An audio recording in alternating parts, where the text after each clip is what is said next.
Assalamualaikum warahmatullahi wabarakatuh. Selamat pagi anak-anak yang hebat. Bagaimana kabar kalian hari ini?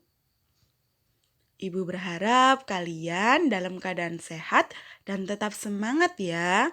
Jangan lupa tetap atuhi protokol kesehatan dengan cara 3M, yaitu memakai masker, mencuci tangan pakai sabun, dan menjaga jarak. Hari ini bertemu lagi bersama Ibu Lutfi. Kita akan belajar mengenai tema 2, yaitu udara bersih bagi kesehatan. Subtema yang pertama, cara tubuh mengubah udara bersih. Pembelajaran 3 dan 4, kelas 5. Simak baik-baik ya. Tujuan pembelajaran hari ini yaitu yang pertama, siswa mampu menjelaskan informasi terkait dengan pertanyaan apa, siapa, kapan, di mana, dan mengapa. Yang kedua, siswa dapat menjelaskan makna tanggung jawab sebagai warga masyarakat. Yang ketiga, siswa dapat mengidentifikasi jenis-jenis usaha dan kegiatan ekonomi yang ada di sekitarnya. Kita mulai ya. Nah, apa kalian tahu mengapa negara Indonesia disebut sebagai paru-paru dunia? Ya, karena negara Indonesia mempunyai hutan yang sangat luas. Hutan ini digunakan sebagai penghasil oksigen yang merupakan unsur penting bagi kehidupan kita. Nah, pertanyaan Bu Guru tadi menggunakan kata tanya apa? Kata tanya apa digunakan untuk menanyakan sesuatu atau hal. Yang kedua ada kata tanya siapa. Kata tanya siapa ini digunakan untuk menanyakan orang. Contohnya, bagaimana? Nah, contohnya, siapa yang datang ke rumah hari ini? Nah, yang ketiga ada kata tanya kapan. Kata tanya kapan digunakan untuk menanyakan waktu. Contohnya, kapan kamu berangkat ke sekolah? Nah, yang berikutnya ada kata tanya di mana. Kata tanya di mana digunakan untuk menanyakan tempat.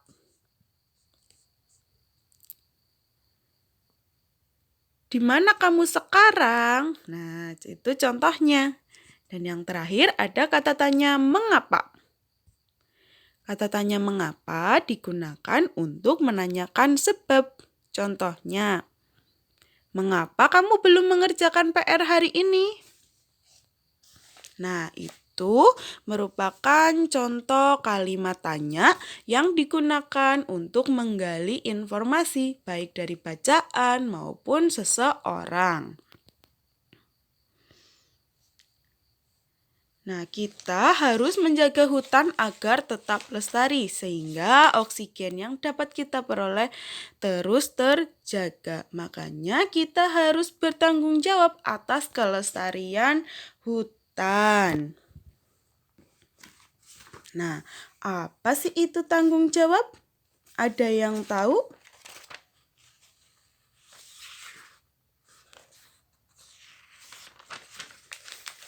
Yo, ada yang tahu tidak tanggung jawab? Nah, tanggung jawab menurut Kamus Besar Bahasa Indonesia adalah keadaan wajib menanggung segala sesuatunya.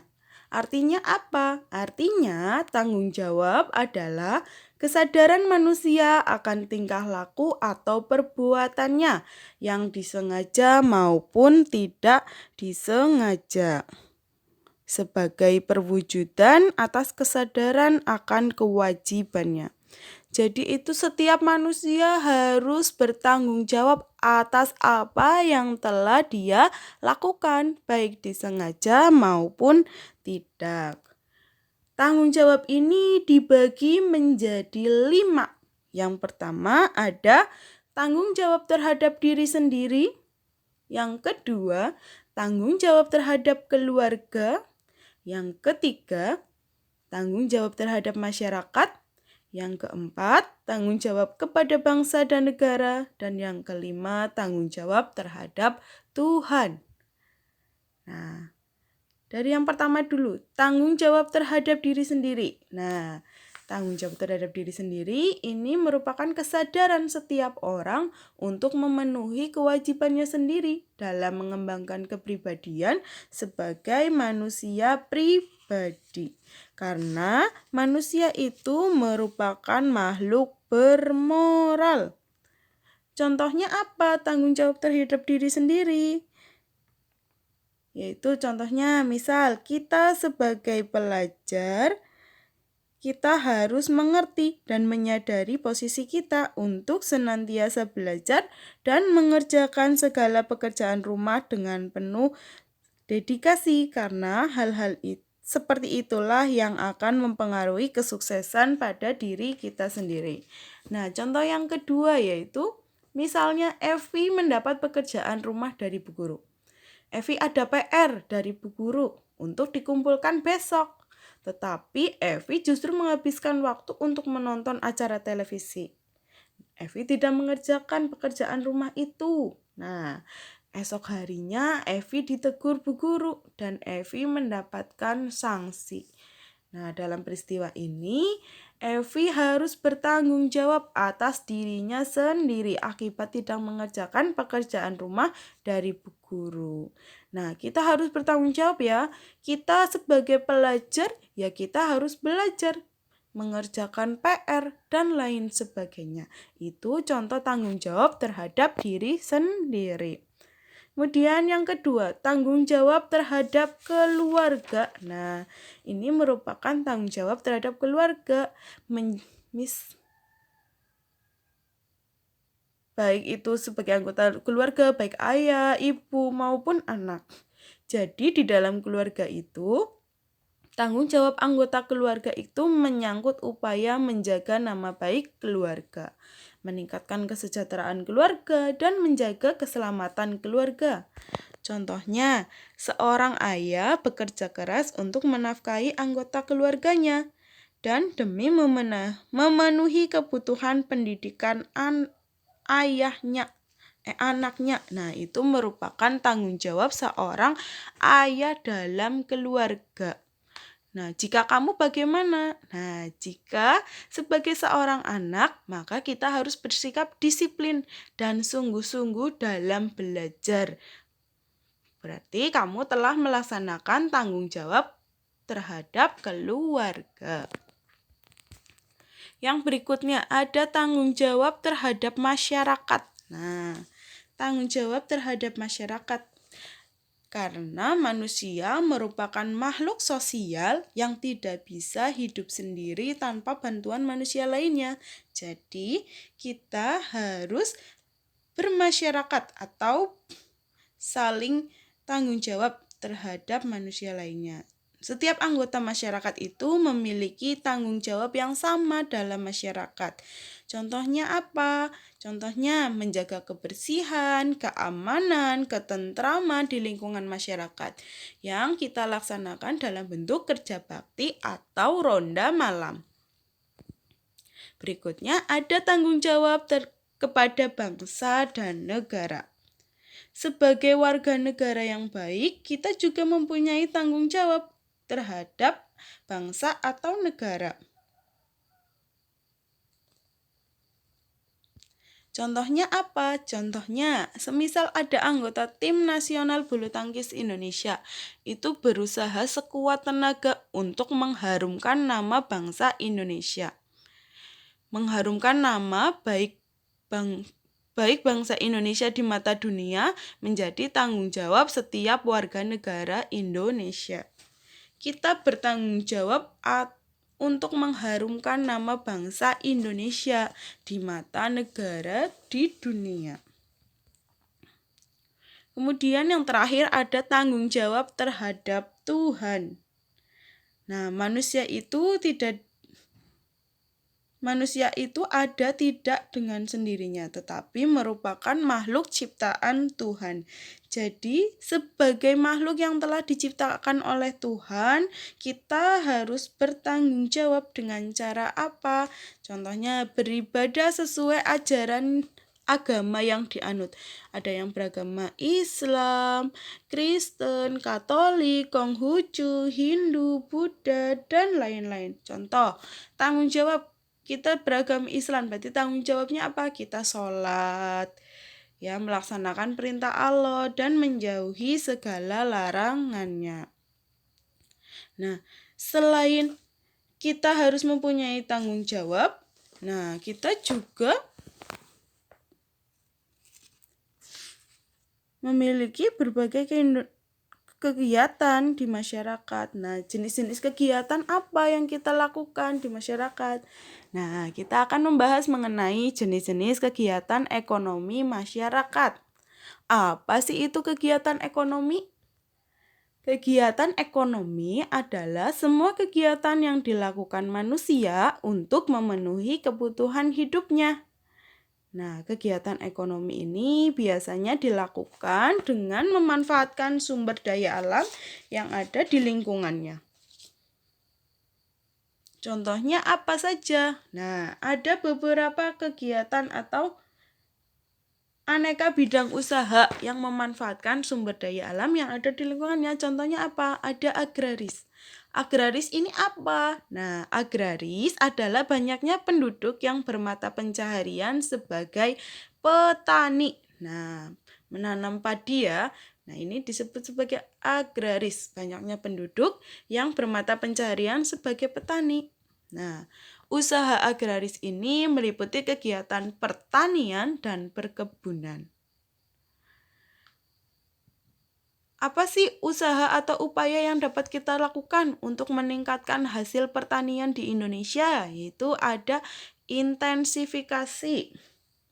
Intensifikasi adalah upaya untuk meningkatkan hasil pertanian tanpa memperluas lahan pertanian yang telah ada. Nah, contohnya dengan cara apa? Dengan menggunakan pupuk, bibit unggul, pengairan, pemeliharaan, dan penyuluhan. Intensifikasi ini biasanya lebih dikenal dengan nama panca usaha tani. Yang kedua ada cara ekstensifikasi. Ekstensifikasi adalah usaha meningkatkan hasil pertanian dengan memperluas lahan pertanian. Jadi lahan pertaniannya diperluas ya. Itu disebut dengan ekstensifikasi. Kemudian yang ketiga ada diversifikasi. Ini merupakan usaha meningkatkan hasil pertanian dengan cara memperbanyak jenis tanaman pada suatu lahan pertanian. Jadi di dalam diversifikasi ini yaitu dengan cara memperbanyak jenis tanaman yang ditanam. Contohnya dalam satu lahan itu ditanam 3 macam tanaman. Ada jagung, ada padi, ada kedelai. Misal seperti itu. Dan yang keempat ada rehabilitasi. Rehabilitasi adalah usaha meningkatkan hasil pertanian dengan cara memperbarui cara-cara pertanian yang ada atau mengganti tanaman yang tidak produktif lagi. Jadi, karena perkembangan zaman yang semakin modern, itu juga berkembang dalam bidang pertanian. Contohnya, dulu membajak sawah menggunakan kerbau. Nah, karena kita sudah berkembang, sudah semakin maju, sekarang kita membajak sawah menggunakan traktor atau mesin. Itu contoh rehabilitasi. Kemudian berikutnya ada bidang peternakan. Nah, di bidang peternakan ini merupakan kegiatan usaha budidaya hewan yang dapat diambil hasilnya. Contohnya apa? Misal, peternakan kambing, sapi, bebek, ayam. Nah, itu bisa diambil dagingnya, telur, susu, kulit, atau bulunya. Kemudian ada perikanan. Contohnya apa? Tambak. Terus ada kehutanan. Nah, Indonesia kan memiliki hutan yang luas ya dan rindang. Nah, ini bisa dimanfaatkan. Contohnya untuk tempat hidup serta berkembangnya berbagai satwa. Nah, itu bisa dimanfaatkan kehutanan ini ya. Kemudian ada perindustrian. Nah, perindustrian dan pertambangan. Nah, perindustrian contohnya apa? Seperti pabrik-pabrik. Ada pabrik tekstil, pabrik kendaraan bermotor, dan lain-lain. Terus ada pertambangan, contohnya tambang emas, tambang nikel, tambang batu bara, tembaga, dan lain-lain. Dan ada perdagangan. Nah, perdagangan ini merupakan kegiatan ekonomi ya, jenis usaha. Contohnya apa? Dagang neng pasar, dagang sayur, dagang baju, makanan, dan lain sebagainya. Dan yang terakhir ada pariwisata. Kita mempunyai kekayaan alam yang luar biasa dan pariwisata yang luar biasa juga. Nah, pariwisata itu apa? Pariwisata adalah kegiatan bepergian dari tempat tinggal ke tempat wisata dengan tujuan untuk rekreasi. Jenis usaha pariwisata merupakan usaha di bidang jasa. Nah, bidang jasa ini berkaitan dengan pemberian layanan kepada konsumen. Jadi kalau bidang jasa ini yang dijual apa? Jasanya ya, bukan barang atau yang lainnya, tetapi yang dijual adalah jasa. Contohnya apa selain layanan bidang pariwisata? Contohnya ada perbankan, keuangan asuransi, kesehatan, dan hukum. Sektor jasa di Indonesia, terutama pariwisata, itu sangat berkembang pesat. Nah, usaha-usaha di bidang jasa pariwisata antara lain apa saja? Yang pertama, pengelolaan jasa penginapan, misalnya hotel, motel, wisma, dan losmen. Yang kedua, ada usaha penjualan barang cenderamata atau souvenir. Biasanya kalau kalian ke tempat wisata itu ada yang jualan souvenir. Nah, itu contoh usaha di bidang jasa. Yang ketiga, penyedia jasa pemandu wisata atau tour guide. Yang keempat, penyedia jasa pariwisata dan transportasi atau tour and travel.